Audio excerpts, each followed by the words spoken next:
فرمایا کہ میں خلیفہ بناؤں گا. اس طریقے سے ہر مختلف عہدے ہوتے ہیں.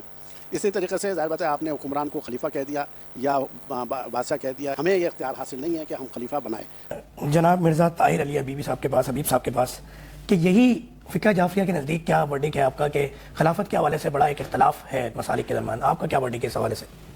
اعوذ باللہ من الشیطان اللعین الرجیم. بسم اللہ الرحمن الرحیم. ان اللہ وملائکتہ یصلون علی النبی یا ایھا الذین آمنوا صلوا علیہ وسلموا تسلیما. اللہم صلی علی محمد وعلی محمد. بسم اللہ الرحمن الرحیم. آپ نے خلافت کے حوالے سے بات کی. بنیادی اعتبار سے قرآن حکیم نے یہ ہمارا عقیدہ یہ ہے کہ جو الہی عہدے ہیں اس کا تقرر صرف اللہ کر سکتا ہے، اور اللہ نے کہا کہ خلافت ہمارا عہدہ ہے، ہم خلیفہ مقرر کریں گے. اور قرآن میں اللہ نے کہا کہ میں خلیفہ بنانے والا ہوں.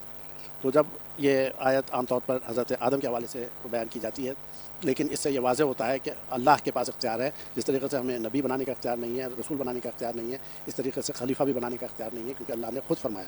جبکہ اس کے اوپر اعتراض بھی قرآن نے بیان کیا کہ فرشتوں نے یہ کہا کہ اس کو خلیفہ بنائے گا جو خون خرابہ کرے گا. تو اس پر اللہ نے فرمایا کہ میں جو جانتا ہوں وہ تم نہیں جانتے.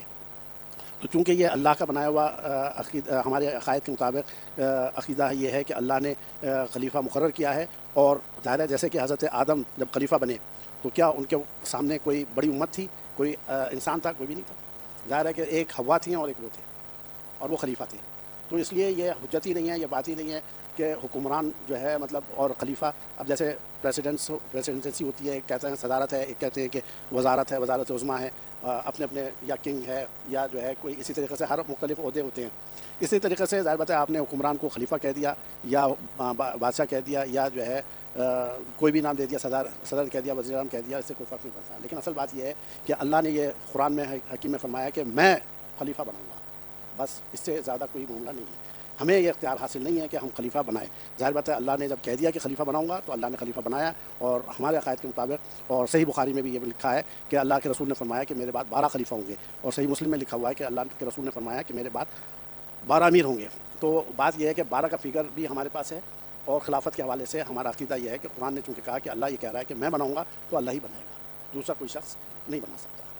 تو یہ جو ہے زیادہ قرآنی عقیدہ ہے اور قرآن سے انحراف ہم کر نہیں سکتے، اس لیے ہماری مجبوری ہے.